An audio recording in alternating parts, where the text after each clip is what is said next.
Insya Allah dalam 2 jam ke depan kita akan mendengarkan pertanyaan antum dan akan dijawab oleh beliau-beliau ini yang insya Allah bisa membawa manfaat dan faedah bagi kita semua. Tidak lupa pula salawat dan salam kita panjatkan pada Nabi Muhammad SAW, manusia terbaik yang pernah dilahirkan di dunia ini, beserta keluarganya, sahabat, kerabatnya, dan pengikutnya termasuk kita hingga akhir zaman nanti, insya Allah. Di sini ada beberapa pertanyaan yang sudah terlanjur masuk, ya. Nanti akan Anda tanyakan, ya, akan secara bergiliran. Misalnya, Anda tanyakan, terus Ustadz Badru pertama yang jawab, gitu ya. Terus berikutnya Anda tanyakan lagi ke Ustadz Syafiq dengan pertanyaan berikutnya. Berikutnya lagi Ustadz Syafiq lagi, berikutnya lagi Ustadz Syafiq lagi. Begitu kira-kira. Ya Ustadz. Oke. Kalau Ustadznya nggak bisa jawab, Ustadz Heru yang jawab nanti. Paksa kan? Terpaksa. Iya, Ustadz ya. Jadi nanti ada interaktif juga. Ana pengennya interaktif, nanya langsung gitu. Cuman udah ada terlanjur ini, jadi kita akomodir ini pertanyaan yang sudah masuk di sini. Kira-kira begitu ya Ustadz ya. Jadi kita mulai saja pertanyaan-pertanyaan yang ada di sini karena ini khusus buat tanya jawab. Tidak ada secara tausiah seperti tadi yang kita ikuti. Banyak sekali di sini. Kita selesaikan saja yang di sini Pak ya. Pertanyaannya atau ya nggak bakal selesai juga, ini banyak banget ini. Jadi saya ambil di sini 4, terus diambil dari 2 ya. Tes, ya. Dasar ya buat Ustadz Abu Yahya Badrussalam LC Hafizullah Ta'ala pertama. Assalamualaikum Ustadz. Ustadz, saya mau tanya, jika seorang suami membantu usaha istrinya tanpa ada andil materi, terus tapi membantu dengan tenaga dan pemikiran, apa itu semua bisa diganti dengan nafkah dari seorang suami kepada istri? Karena waktu membuka usaha, suami dalam kondisi kurang dan istri sedang ada rizki. Jadi semua modal usaha ada dari istri. Dan istrinya ikhlas dengan kondisi sekarang. Tapi hukumnya untuk suami bagaimana Ustaz? Jadi istrinya ngasih modal ke suaminya Ustaz? Jawaban saya nggak tahu. Oh, jawabnya nggak tahu. Ustaz Syafiq insya Allah tahu. Ustaz Syafiq. Fadhal Ustaz Syafiq. Enak nih, ini enak nih. Ana baru dapat ilmu dari Ustadz Badru nih. Iya. Silakan Ustaz, fadhal. Satu pertanyaan. Ana sama pertanyaannya nggak perhatian Ustadz. Soalnya Ustadz Badru yang ditanya. Iya Ustadz. Masa Ana yang jawab?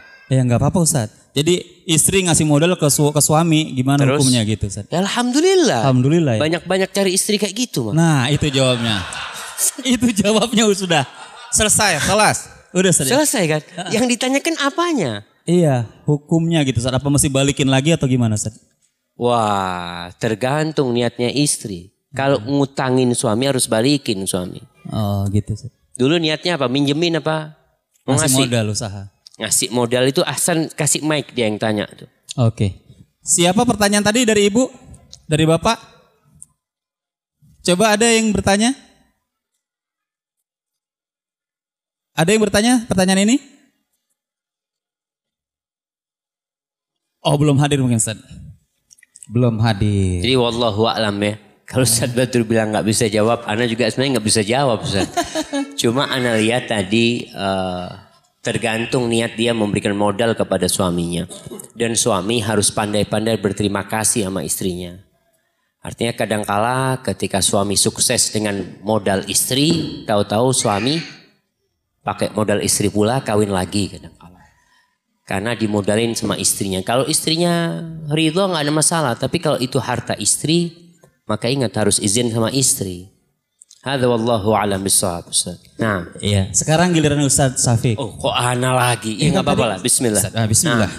Assalamualaikum Ustaz. Waalaikumsalam warahmatullahi wabarakatuh. Kita sering safar dalam rangka bekerja. Yang kita tanyakan adalah batasan berapa kali kita tidak mengerjakan sholat Jumat diganti sholat zuhur. Gitu Ustaz. Yang kedua, bolehkah kita bersedekah Sedangkan kita masih mempunyai tunggakan hutang. Waalaikumsalam. Insyaallah. Anak kayaknya yang kedua aja. Yang kedua pertama aja. Ustaz Badrul. Oke. Nah, Silakan Ustaz. ya kalau Iya. yang kedua, boleh nggak kita bersedekah dalam kondisi kita masih punya tunggakan hutang? Iya. Nggak ada masalah kita sedekah selama utangnya itu belum jatuh tempo. Artinya kalau sudah jatuh tempo, maka uang yang akan kita sedekahkan seharusnya kita berikan kepada si pemilik uang itu. Dia lebih berhak mendapatkan uangnya daripada kita mensedekahkannya. Begitu pula kondisi orang yang mau haji dalam kondisi dia punya utang. Mau umroh dia masih punya utang.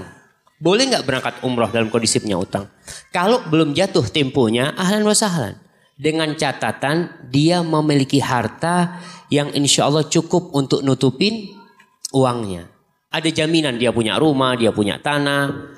Tapi uang cash mungkin nggak cukup. Tapi dia punya jaminan itu insya Allah nggak ada masalah. Dia mau sedekah walaupun mungkin dia menyelesaikan tanggungan-tanggungan itu lebih utama. Tapi kadangkala jamaah ada orang yang sedekah demi membayar hutangnya. Karena salah satu cara mendatangkan uang itu adalah dengan sedekah itu sendiri. Hadza wallahu a'lam bishawab. Masyaallah. Nah, yang nomor 1 tadi ke Ustadz. Kita sering safar dalam rangka bekerja Ustadz. Bolehkah kita ganti dengan sholat zuhur, sholat Jumat itu Ustadz? Karena seringkali dia safar di hari Jumat. Silakan Ustadz. Alhamdulillah wassalatu wassalamu ala Rasulillah. Sebelumnya mohon izin Ustaz, ana jawab pertanyaan yang ditujukan ke antum. Rasulullah SAW ketika haji wada, beliau tidak melaksanakan sholat Jumat. Yang rajih bahwasanya beliau pada waktu di Arafah itu beliau melakukan sholat zuhur dan asar jamak qasar. Sementara di waktu di Arafah itu terjadi di hari Jumat. Berarti itu menunjukkan bahwa orang yang musafir ya tidak diwajibkan padanya untuk sholat Jumat. Maka apabila misalnya seorang musafir itu ya karena memang safarnya yang merepotkan dan yang lainnya sehingga sulit untuk melaksanakan sholat Jumat, tidak mengapa dia menggantinya dengan sholat zuhur. Ya secara kosor, kemudian jamak.